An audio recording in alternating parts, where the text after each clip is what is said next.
Fatos políticos da região, num bate-papo descontraído sobre política, regado a um bom café. Apoio Senhor Braga Barbearia, a barbearia do Caruaru Shopping. De volta agora para falar de política, e hoje Mário Flávio comenta aí sobre a ida de Raquel Lira à Alep, que volta os trabalhos hoje, então vamos conferir aí o cafezinho. Bom dia, Mário.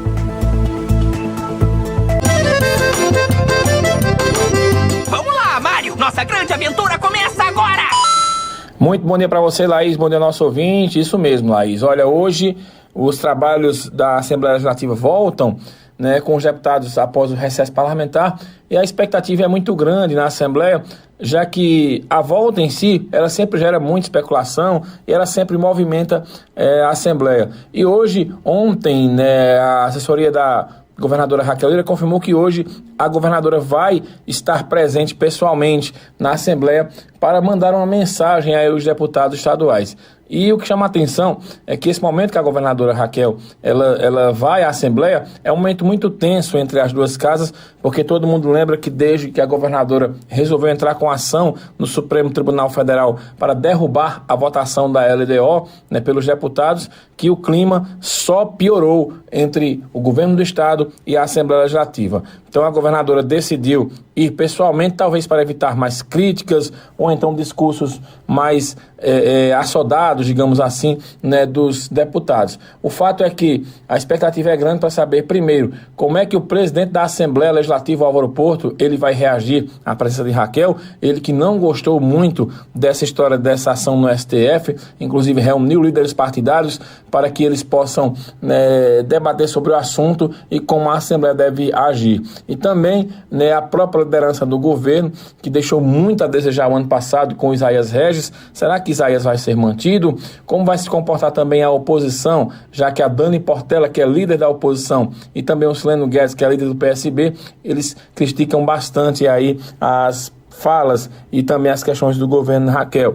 O coronel Alberto Feitosa, que inclusive chegou a falar semana passada que poderia haver o processo de impeachment, o que irritou muito a governadora, também, será que ele vai se posicionar lá hoje, ou ele vai esperar a governadora falar, ou então hoje os deputados eles vão evitar o fronte com o governo do estado e vão ter mais aquela relação republicana e deixar tudo aí para outro momento. O fato é que as atenções políticas serão voltadas para a presença da governadora. E também, claro, todo mundo vai querer saber dela os motivos que levaram essa ação ao STF, né, e como fica a relação dela com a Assembleia, já que toda a comunidade política reclama que falta um articulador ou faltam articuladores melhores aí do governo para com isso aconteça, né, uma situação melhor na Assembleia com o governo do estado. Esse encontro acontece às 10 da manhã. Eu estou neste momento seguindo para a capital pernambucana, inclusive para trazer as informações de lá. Outro fato importante que acontece hoje também no Recife é o apoio oficial do Republicanos, né, o partido do Silvio Costa Filho, à reeleição de João Campos. O Republicano sai na frente, é um partido muito forte aqui em Pernambuco, que é comandado pelo ministro dos Portos e Aeroportos, Silvio Costa Filho, e que ele decidiu antecipar esse apoio aí a João Campos. O Republicanos é um partido curioso.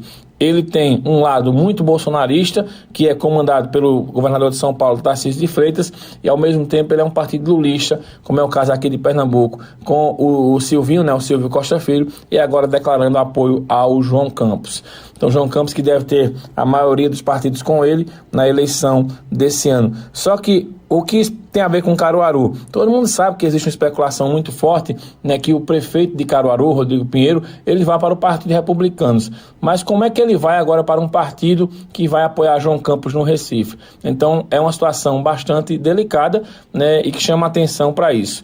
Ontem, ainda falando em Silvio Costa Filho, né, o prefeito Rodrigo Pinheiro divulga uma foto em que está ao lado de alguns secretários, também com representantes da Azul, na empresa aérea, prometendo novidades para Caruaru. E o próprio Silvio Costa Filho anunciou ontem, né, um vídeo, né, que vai, né, trazer aí novidades para obras no aeroporto. né, e esse anúncio deve ser feito ainda esse mês de fevereiro. Vai ser outra coisa curiosa também que nós vamos ter a oportunidade de perguntar ao ministro dos Portos e Aeroportos, o Silvinho, né, que tem esse ato de apoio a João Campos. Hoje, né, uma questão mais política e na questão mais de governo Lula, saber direito como é que vai ser esse investimento, qual o prazo de obras e como é essa história desse voo da Azul.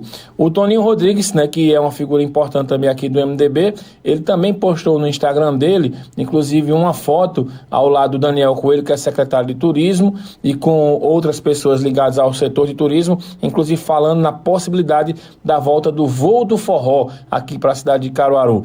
Para os mais novos que não conhecem essa realidade, a cidade de Caruaru ela tinha o trem do forró, né, que era um trem que vinha do Recife para Caruaru, com uma movimentação muito intensa de forró. Depois o percurso foi diminuindo até que a nossa via férrea acabou sendo praticamente desativada.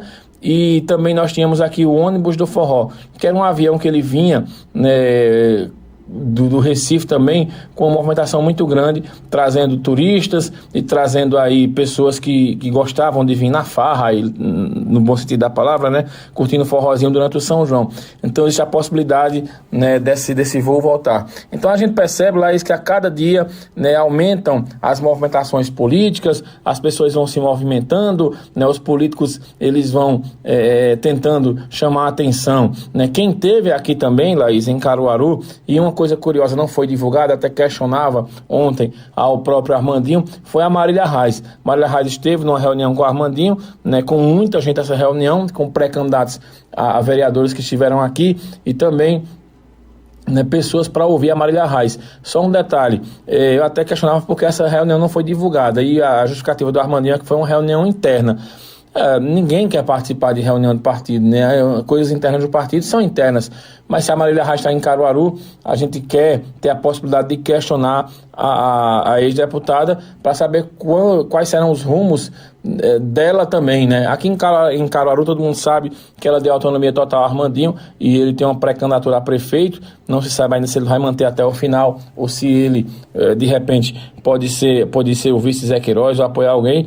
Mas a curiosidade, né? Um fato curioso é a Marília Reis. Todo mundo quer saber para onde a Marília vai. E outra informação para a gente encerrar, são muitas, veja quantas informações a gente deu aqui hoje, é a senadora Tereza Leitão. Ela cumpre uma agenda hoje aqui na cidade de Agrestina, vem conversar com o Josué Mendes, que é prefeito da cidade, talvez convidar o Josué de repente para se filiar ao partido. Josué, que é do PSB, né, tem uma tendência de ir para a base do governo de Raquel, mas vai enfrentar uma eleição dura, já que o ex-prefeito Tiago Nunes, que indicou inclusive o vice de Josué, né, que é o Matheus Nunes, anunciou oficialmente o rompimento com Josué.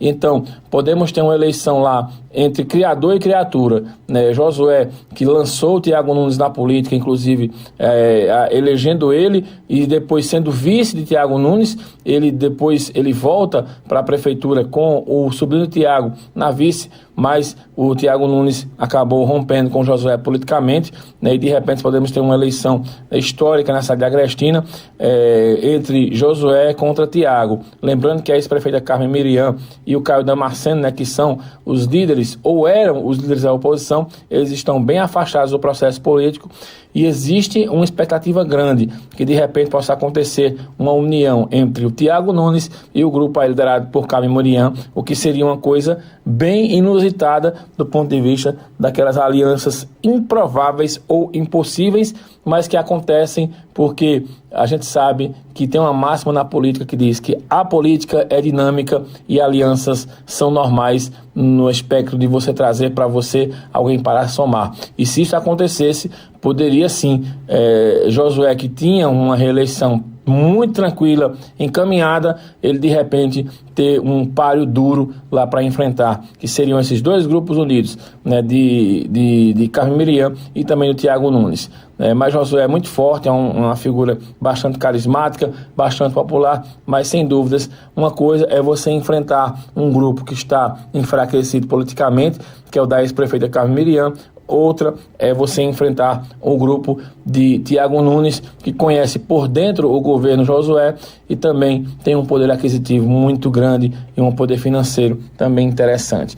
né? Então são essas movimentações que aconteceram de ontem para hoje. Lembrando que 10 da manhã eu volto aqui no Manhã Cidade, entrando ao vivo inclusive da Assembleia Legislativa, né, para falar de como estão as movimentações e se a governadora Raquel já chegou por lá. E aqui, amanhã no cafezinho, a gente traz todos os detalhes aí dessa movimentação política de hoje, que acontece na capital pernambucana, e claro, o ouvinte da Rádio Cidade ficando sempre bem informado no café, forró e política mais cedo, no cafezinho e também durante o Manhã Cidade. Laís, eu volto contigo, né, uma excelente quinta-feira para você e até já. O Cafezinho. Vamos tomar um café logo cedo com os principais fatos políticos da região, num bate-papo descontraído sobre política, regado a um bom café.